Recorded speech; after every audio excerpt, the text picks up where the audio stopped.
Nous habitons un pays qui, autour de nous, joue un grand rôle. Et en cette saison, qui est l'automne, nous avons le temps de le regarder.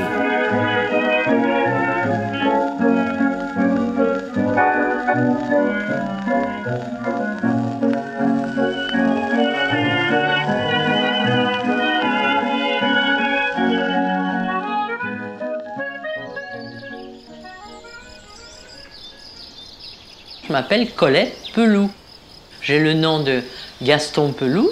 Je me suis mariée avec le fils, c'est pour ça que je m'appelle Peloux. Mais en fait, je suis une nièce d'Édith Berger. J'étais une demoiselle Adam, mais des fois je ne le dis pas.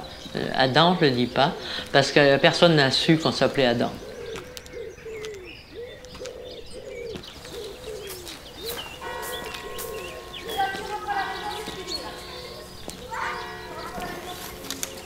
Mon père était parisien. Il a fait le tour de France, il a été professeur à Marseille, professeur à Brest, professeur comme tout professeur, on a été nommé où on allait au poste qui était libre. Et il a fini professeur à Neuilly, au lycée Pasteur de Neuilly. Édith Berger, c'était sa belle-sœur, donc il a eu une année, de dire ben, si on allait chez ta sœur, on va à l'aller chez ta sœur. Donc, il a été, d'abord ils sont allés à l'hôtel, et puis après ils ont loué la petite maison, là, le petit appartement que Giono avait loué 2 ans avant. Ils l'ont loué, ils sont venus 2 ans, et malheureusement il a eu une tumeur du cerveau inopérable, donc il est mort en 1939. Voilà. Moi je n'étais pas née, j'étais encore dans le ventre de maman. Il m'avait conçue.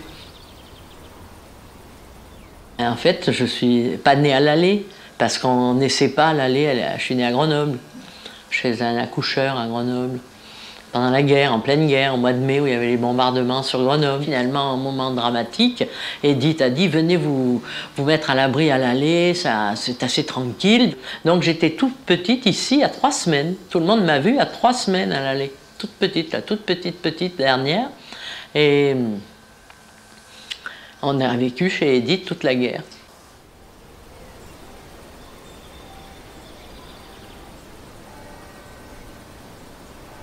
J'avais donc 3 tantes, ma mère, 4 adultes, vous vous rendez compte, 5 avec la grand-mère, et puis les 5 enfants, on était 10, vous vous rendez compte, 10 dans 4 pièces, une cuisine et 3 chambres, 3 pièces.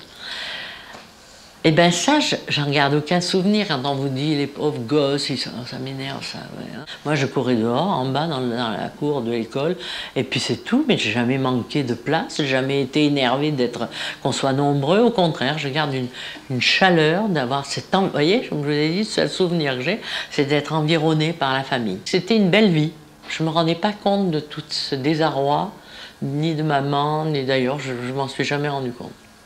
Alors que pourtant, Édith se trimballait beaucoup de choses, elle. Parce qu'elle savait maman veuve et pas du tout habituée à traiter des affaires, des papiers à remplir, des dossiers scolaires à faire. Donc c'est elle qui s'est occupée beaucoup de nous.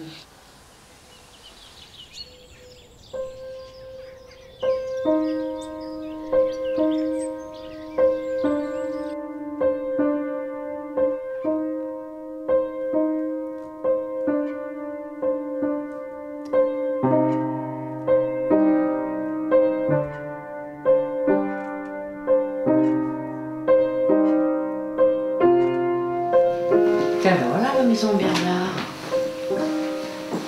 Faite par qui? Par Édith, ça? Elle est belle.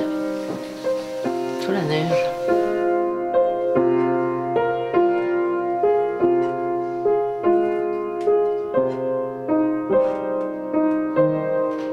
Ah ben voilà la porte où on passe dans l'autre pièce. J'avais bien mis un escalier. Ah, ben voilà, moi, tout ça, je n'ai pas vu ça. Ah, alors là, on rejoint la vieille maison. Ah, d'accord. Ah, c'est par là qu'on passe, alors. Voilà les pièces où Giono louait. Les 3 pièces. Voilà. 3 pièces louées. Et ici, on sort. Ah, mais c'est fermé à clé. C'est là où vous avez la grosse clé. Ah, merci. Voilà, et on tombe sur le petit jardinet. qui est agréable comme tout. Voilà. Voilà, vous venez où Giono se prélassait, là, avec ses enfants, ses 2 filles et sa femme. Voilà le petit jardin.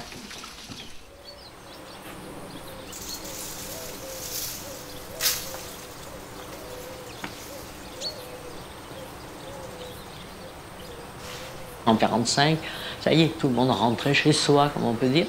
Et Edith, elle a acheté cette maison-là, en face de l'espace Giono.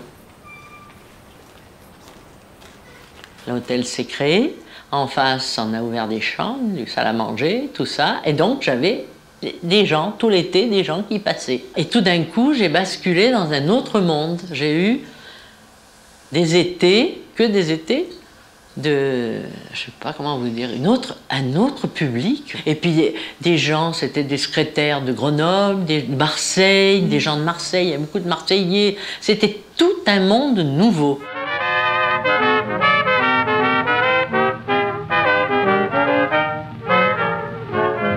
It's just a simple melody designed to haunt your memory. It's bound to get you instantly. It sneaks upon you unaware before you even know it's there. You sway into its catchy air, dancing with your favorite thrill.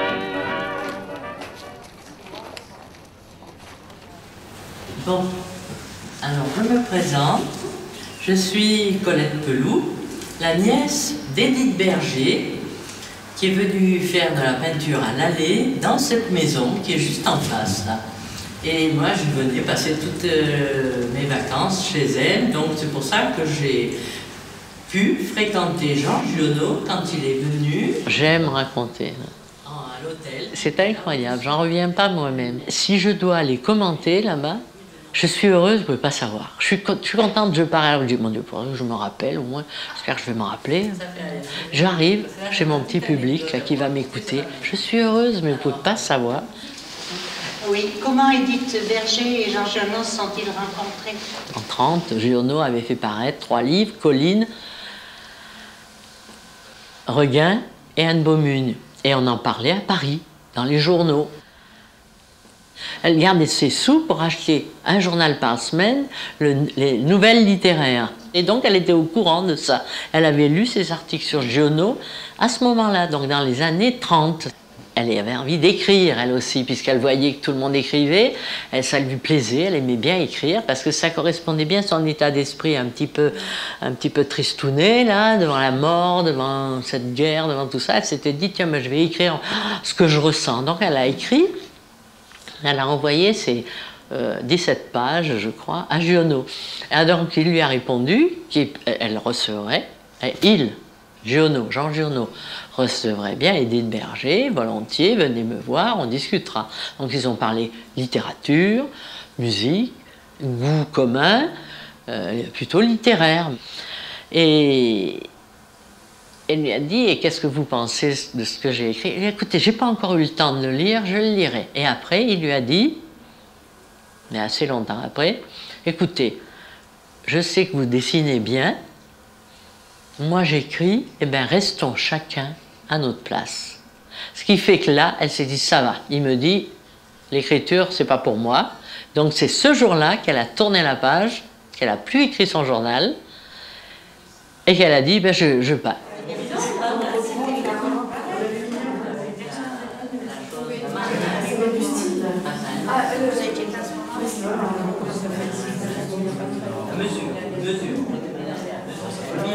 Edith est tombée sur une annonce dans le journal, on demande une secrétaire de mairie à l'Allée, dans l'Isère. Ah, c'était là où elle était déjà venue en 1931. Elle dit, ah, ben formidable. Et puis, puisqu'elle n'avait plus envie d'écrire, puisque Giono lui avait dit de rester à sa place de peintre, elle s'est dit, ben je vais peindre à l'Allée. Et elle a fait beaucoup d'huile au départ. Alors elle partait avec sa grande toile, avec son chevalet, elle se mettait dans les champs. Et les paysans ne faisaient pas trop attention à ce qu'elle faisait. Puisque vous évoquez la peinture d'Edith Berger, vaguement, Quelle a été la place justement de ces œuvres au sein du village de l'Allée? Et la seule réflexion dont elle se rappelle qu'elle nous a raconté, c'est le vieux père Bernard qui est venu une fois parce qu'elle était en train de faire un personnage. Donc elle avait pris un fusain et elle voulait faire vite parce que faire une station penchée comme ça, elle faisait vite son petit coup de fusain. Et il vient derrière elle et il dit « Oh, qu'est-ce que c'est ces zigzags ?» Voilà. Vous voyez comment sa peinture, enfin son art de dessin était traduit par les paysans. C'était des zigzags. On n'avait pas de télévision, on n'avait rien d'autre que faire la veillée le soir. À partir de 6 h, il faisait nuit, alors il mangeait un morceau, puis après on discutait le soir et on émondait les noix, là, on cassait les noix, on les triait, enfin bon. Donc elle venait, on lui disait venez ce soir, il y a la veillée. Alors elle venait, mais elle venait avec sa feuille et un crayon et un fusain et elle faisait des portraits. Donc elle a fait le portrait de Jean.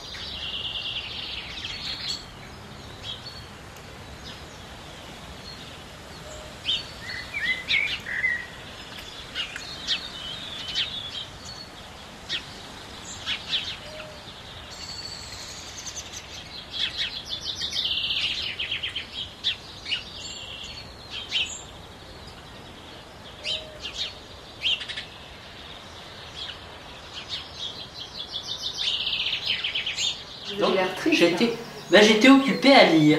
Alors ce que j'ai pas aimé, c'est qu'elle m'a fait du noir un peu partout. Elle m'a donné des coups de fusain un peu n'importe comment. Là, je lui ai dit mais pourquoi ben, sur le nez, là, il y avait un peu de noir un peu partout. On aurait dit que j'étais sale et tout. J'ai dit oh, mais elle me dit alors ça me plaisait parce que je faisais remarquer ça. Je dis oh, mais c'est rien ça, c'est pas grave. Voilà mes petits portraits dont je suis très fière. Alors ceux-là, c'était des portraits de vie. Elle prenait sa sanguine, là, son crayon, un crayon rouge. Ouais, et ça, j'étais vraiment petite, hein, toute petite. Là, j'étais en train de communiquer, je sais pas, c'était Françoise, ça, c'était ma sœur, je sais pas. Et ça, c'était quand elle me mettait mon petit foulard pour aller dehors. Alors ça, celui-là, je l'adore. Ça a été le premier que j'ai encadré, que j'ai mis dans ma maison.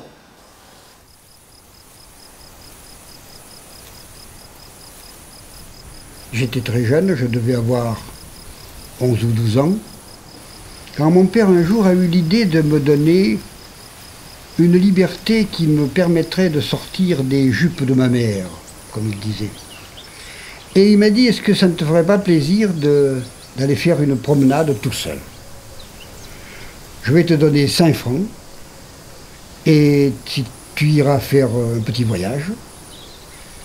Et je te donne, me dit-il, 5 francs, me dit-il en riant, je te donne 5 francs et tu en retournes le plus possible, et tu vas le plus loin possible.